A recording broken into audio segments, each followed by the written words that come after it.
now watching STV News at 6 p.m. here in the country's economic capital, Douala, with me, Kone, the headlines.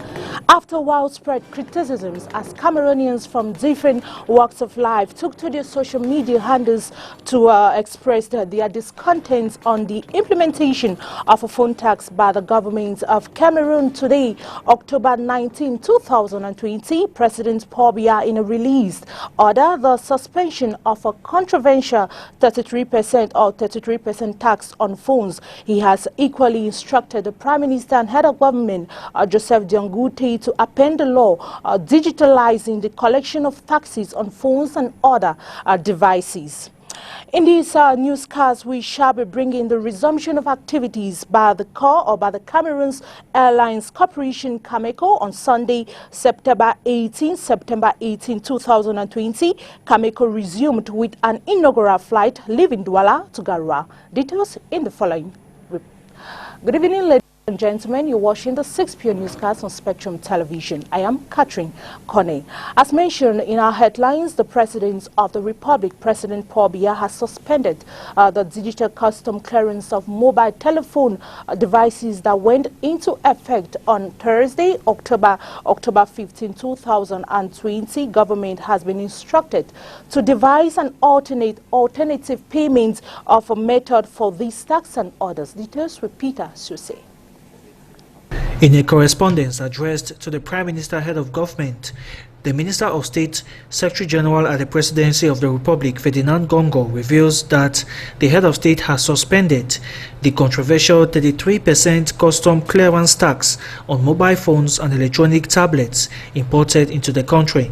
The Prime Minister has also been instructed to submit to hierarchy a new appropriate mechanism for the recovery of this tariff and other taxes.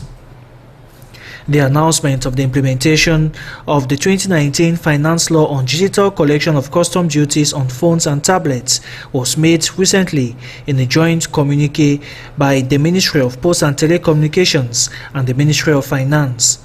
Minister Minette Lebom-Lilikeng of Posts and Telecommunications argued that the tax has since been in place, but it has been dematerialized by setting up a digital mechanism for its collection, while the target has been moved from the importer to phone users.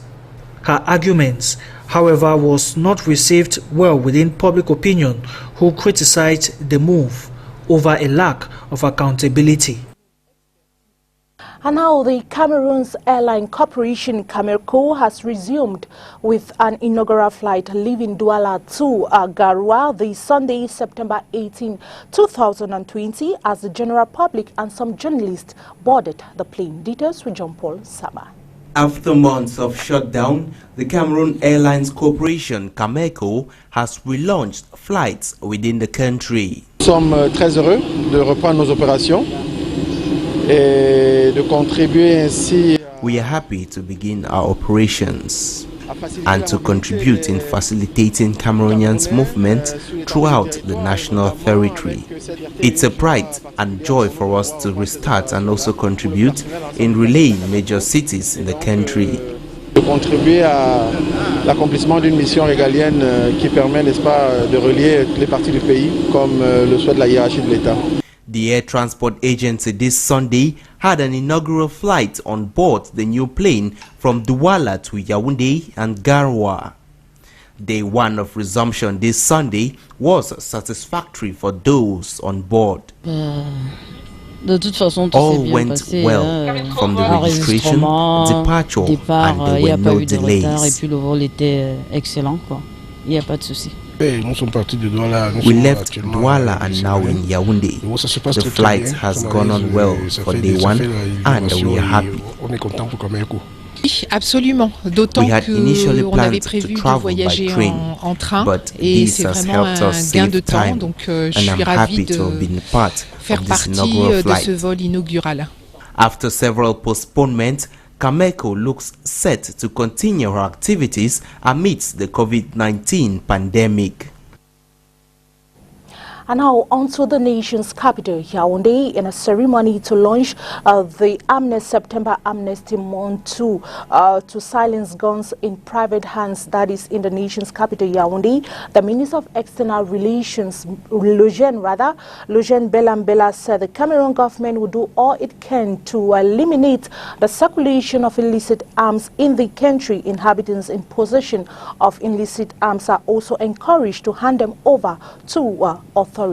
On to something else, over 200,000 IDPs fleeing the countries. The crisis in the northwest and southwest regions of the country have returned to their towns of origin. The information has been given by the UN Office for the Coordination of Humanitarian Affairs. Peter Susi with more.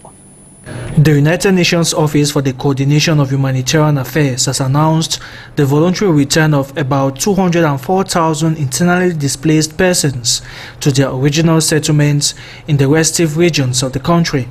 In a report on the situation in the northwest and southwest regions, the organ says that over 11,000 people have been forced to leave their homes due to clashes between separatist fighters and government forces, 10,000 of them from the northwest.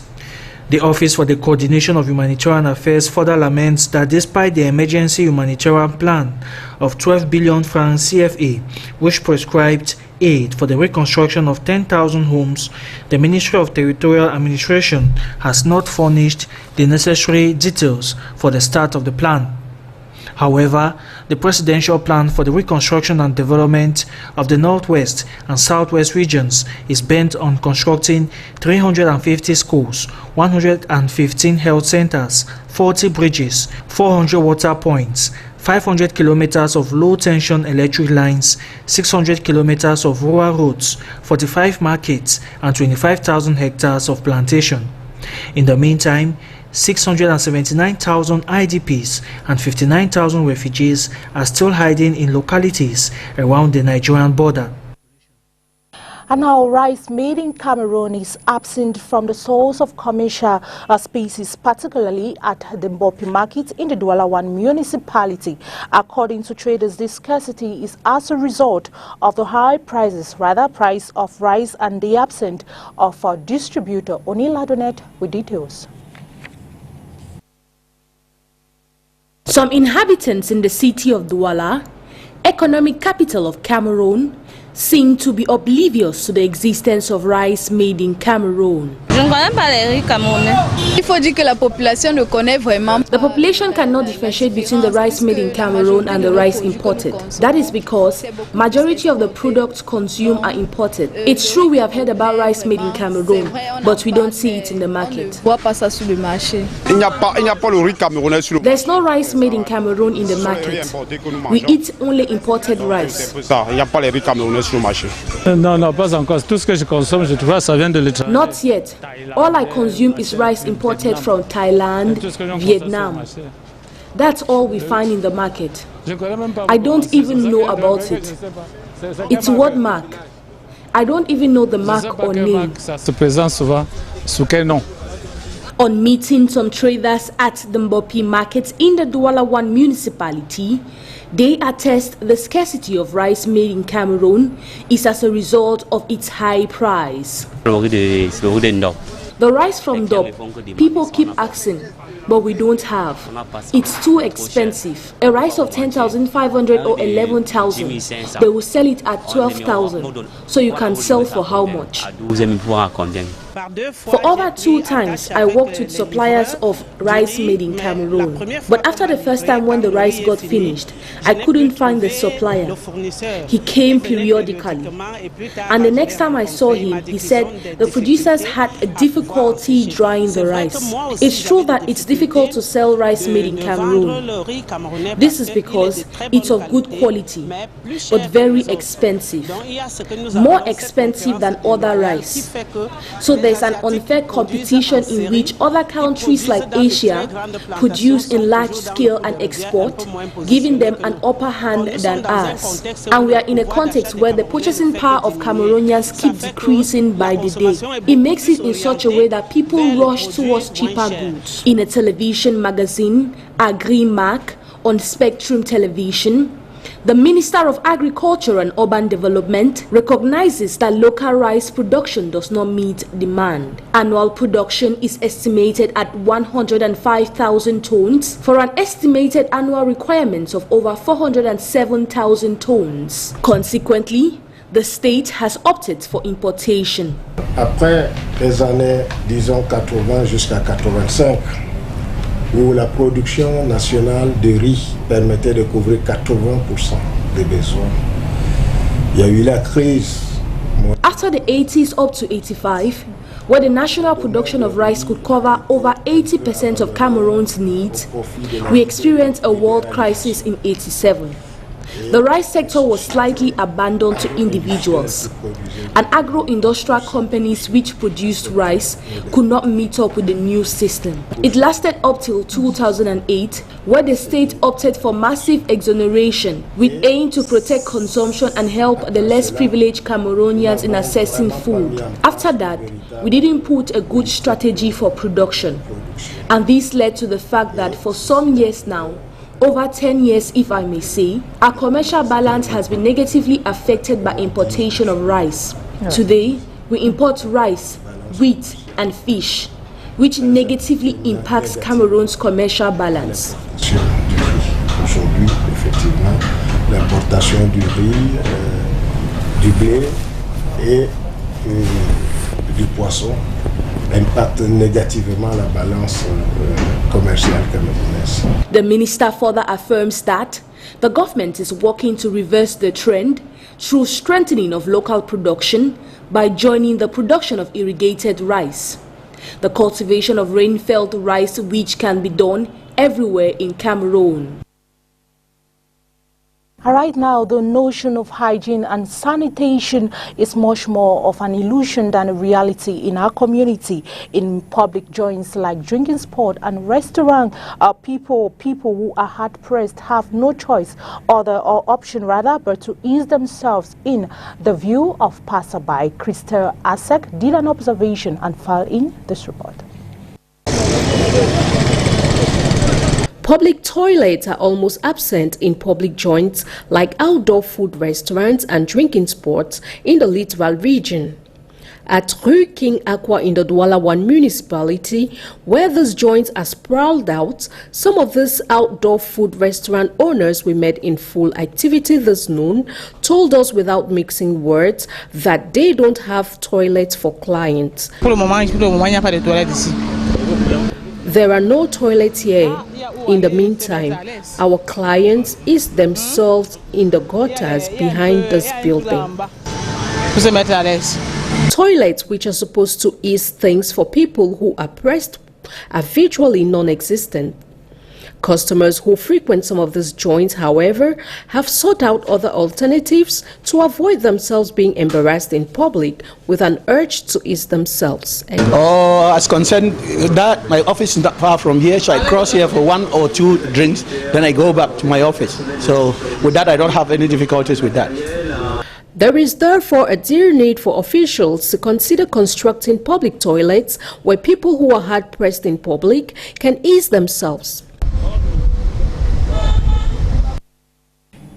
We now take you to the northwest region of the country, precisely Bamenda, where wild flames has consumed parts of the building of the gendarmerie group in Bamenda, that is in the northwest region of Cameroon, the inferno rather, that was caused by a short circuit in the early hours of Friday, October 16, 2020. The fire put into ashes the roof and the commander's office, documents and office furniture. It was thanks to the quick intervention of the firefighters who were equally helped in quenching the flames. Back here in Douala, the systematic wearing of face masks against coronavirus is gradually disappearing in the city of Douala. It is now common to see individuals move or sit in crowded environment without their face masks. Details in the following report. The compulsory wearing of face masks as instructed by the government and the World Health Organization to mitigate the spread of COVID-19 is gradually losing its steam. Douala being the second most hit city, some persons could be spotted without face mask. I feel uncomfortable wearing it. I don't breathe well, but I have it in my bag. But unfortunately, since it's not really obligatory, I walk freely without it. I'm in the habit of wearing my mask. I didn't wear it today because sometimes I feel suffocated. I have problem breathing. Though not respecting the barrier measures, the inhabitants affirmed on the existence of the dreaded disease. The mask that people put on, or quarter the mask, is just because we are afraid of the sick. But whatever you do, God is the master of everything. So pray for God that God is the one who takes care of us. COVID-19 is a disease like any other disease. If someone contracts it and dies, it means it's his time. Despite the relaxation of barrier measures, the government has been constant in raising awareness and calling for the compulsory wearing of face masks by all. A news out of the country, Fatun Adan and her daughter are the 2020 recipient of the Urara Prize for Awakening a Humanity, a prize given each year to persons or group risking their lives to protect people in conflict. VOA with more. Fatun Aden and her daughter Ilwad Elman operate Elman Peace, an organization that helps victims of sexual violence and works to rehabilitate and provide job training to child soldiers in Somalia. The pair also created Sister Somalia, the first rape crisis center in the country, to offer protection, counseling, and medical treatments to victims. In 2010, when the crisis center began its work, Somali politicians, including the president, denied that rape existed in the country. It was considered a taboo subject to discuss. The human suffering of women and girls was so tolerated, was so normalized, that it was an open secret in society. When the group opened a hotline where victims could call for help, operators received threats of violence. Our staff were arrested, harassed, our centers were shut down. This was just a mere 10 years ago. There was no profile of what a survivor of sexual violence looked like in Somalia then, from a 7-year-old woman to a 2-year-old child. Complete impunity. Despite those setbacks, the crisis center has grown to include locally supported facilities in 9 regions of Somalia. The once ignored issue is now being debated in parliament by women lawmakers. We still have so far to go, but we went from a place where you couldn't even talk about it, where there were no services available at all, to now having multiple service providers, where we have from a surge of 11% women in political participation to 24%. In recognition of their work, they were awarded the 2020 Aurora Prize for Awakening Humanity, a $1 million prize given each year to a person or group risking their lives to protect people in conflict. The award's co-founder says the prize is a recognition of people doing great work for humanity. Symbol of hope, action, and transcendence. Transcending boundaries, transcending religion, transcending ideologies, but dealing with the basic, most decent, honest element that human beings are one. Elman Peace also runs the Drop the Gun, Pick Up the Pen, which was a slogan used by Fatun Aden's late husband, Elman Ali Ahmed. He was also an activist and was killed near his home in 1996. The initiative offers counseling services and job training to young people who leave armed groups like Al-Shabaab. When you hear Al-Shabaab, you expect the worst. But when you stay with them and see how they are playing and learning, they are just children. They need a chance for a new life. And in agreement with the government, any child who is apprehended or surrenders may be eligible to be transferred to one of those Elman Peace centers within 72 hours. There, ex-fighters can learn skills like cell phone and auto repair. We want to give them an alternative that is peaceful. And less fighters means less fighting. Salim Solomon, VOA News, Washington.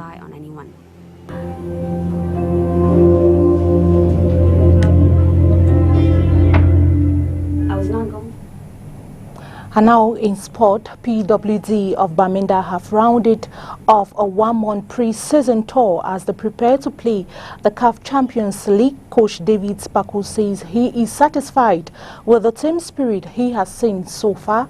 We shall be having more of that report with John Paul Sama. It is a month spent out of their home base, and the coach of the Abakwa boys is satisfied with the tour, which saw them play in Equatorial Guinea and the pre-season tournament in Yaoundé. You're happy, eh? You're happy for this camp out of our base. So the bilan is positive. It's good for us. We are playing here in Yaoundé 6 matches against different opponents. We play APGS, we play Soudan, we play Fortuna, we play Renaissance, we play Faux Vazur, and then Tonnerre. That is good for us. This has also permitted Coach David Pagu to have an idea of what his team will look like in the upcoming days. Yes. I have a precise idea of my squad because I see all my guys in this tournament. All my guys play. So I have a precise idea to how to manage this squad on the next season. For the players, it has been an enlightening tour. Well, the tournament was to help us have an engagement how the league will look like, and I believe now we're ready for the league coming up very soon. And the tournament has really helped us a lot. We played with different kind of teams, which have different kind of play style, and it's really helped us a lot for our own performance and our own game. The champions of Cameroon are expected back in their home base in a few days as they continue to prepare ahead of the CAF Champions League and the defense of their League One title. And that sport news brings us to the end of the 6 p.m. newscast on Spectrum Television. Ladies and gentlemen, thanks for watching, and take a rendezvous at exactly 8 p.m. for the French version of the news with Renina Sismoto. Have a beautiful evening.